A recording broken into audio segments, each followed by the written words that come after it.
I got the sense Edie had spent a lot of time here before my mom sealed the doors.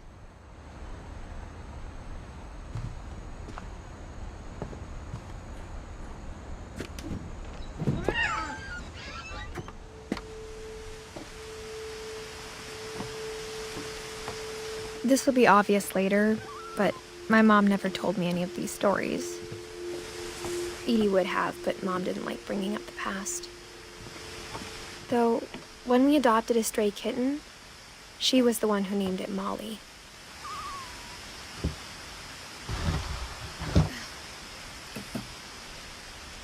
I spent a lot of time in Great-Grandma Edie's room.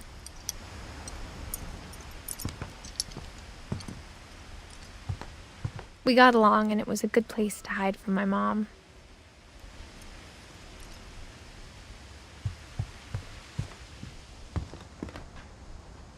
Her room was like a museum.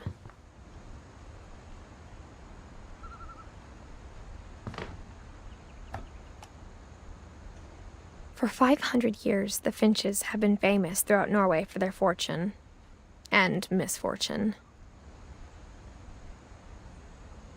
Odin Finch buries the latest victims of the family curse, his wife Ingeborg and their newborn son, Johan.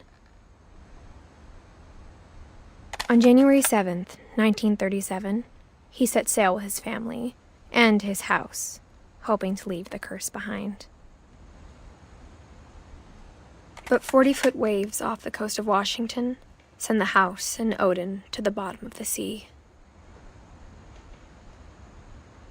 Odin's daughter Edie, with husband Sven and baby Molly, step ashore on their new home, Orcas Island. Odin Finch is the first to be buried in the new family cemetery. His daughter Edie is already dreaming of a new Finch house.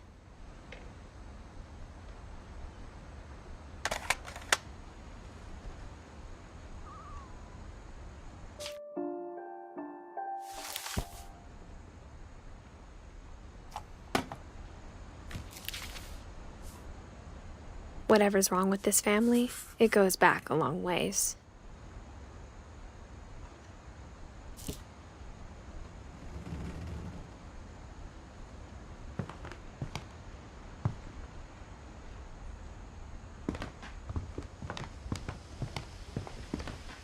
Louis died a week before we left, but Edie had already started to memorialize him.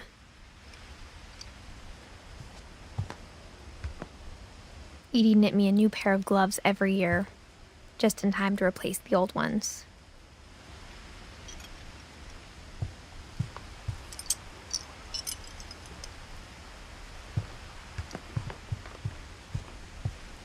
Edie gave a big interview about a mole man living under the Finch house. My mom was furious.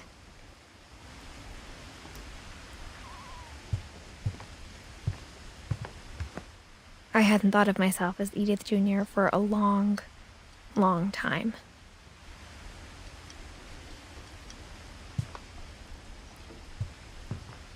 One summer, they evacuated the island, but Edie refused to go.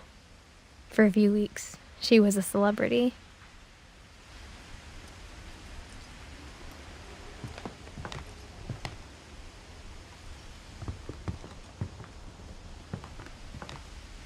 When Edie told people Sven was killed by a dragon, she could also have said he was building a dragon-shaped slide that collapsed. She could have, but she didn't.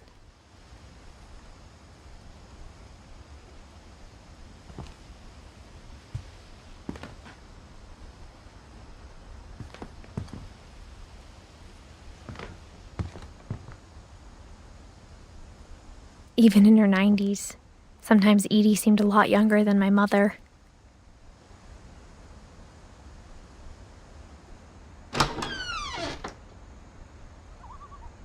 The only trace Grandpa Sam's first wife, Kay, left on the house was the pink bathroom.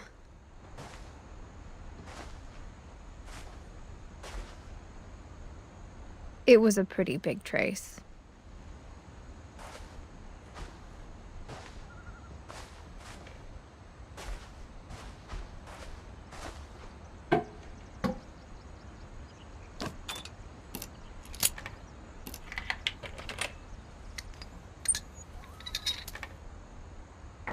There's a secret in this bathroom. It's in the last place you would look. It isn't in the cupboard. It's hidden in this book.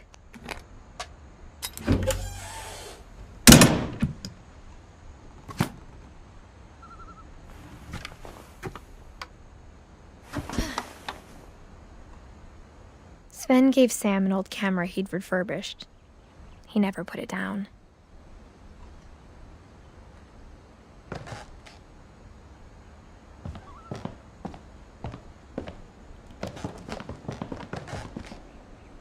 From the paintings on the wall, it was clear my brother Milton had been here before me.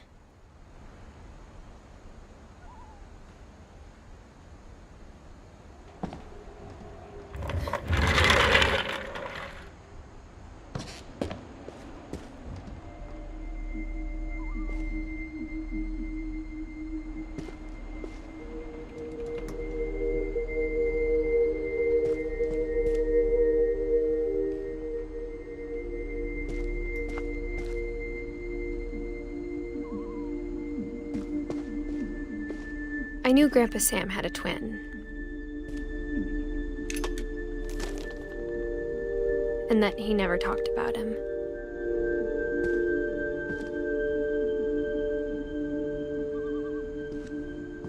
I guess my grandpa didn't like history any more than my mom did.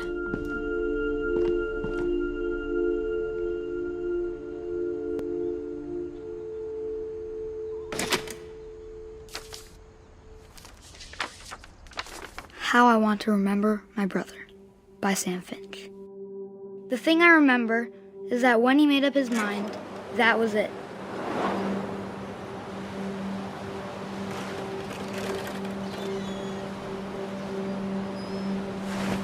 My brother said he'd die before he ate another mushroom, and he did. At Barbara's funeral, we swore we'd never be afraid again, and he wasn't.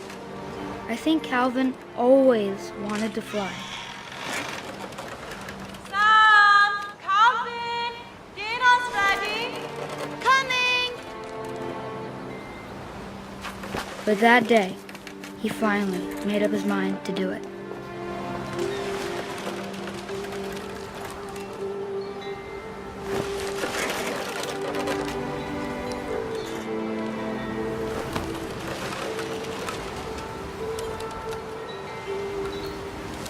I told him going around was impossible.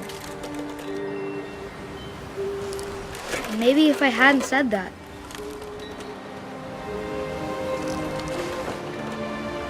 Calvin! I'm not gonna tell you again! Maybe if the wind hadn't picked up.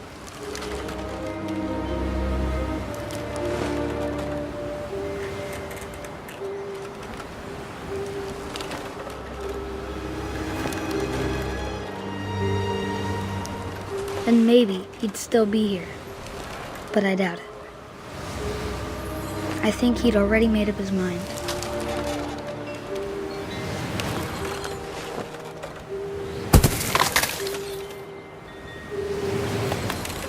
That's what I want to remember about my brother.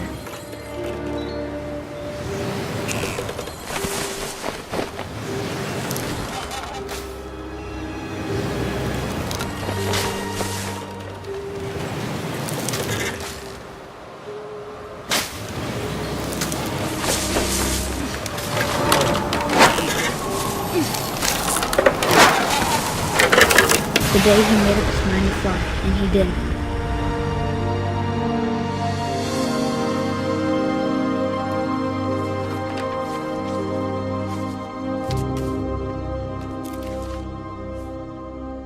Calvin's story felt strangely familiar. When I was younger, I remember trying to do the exact same thing.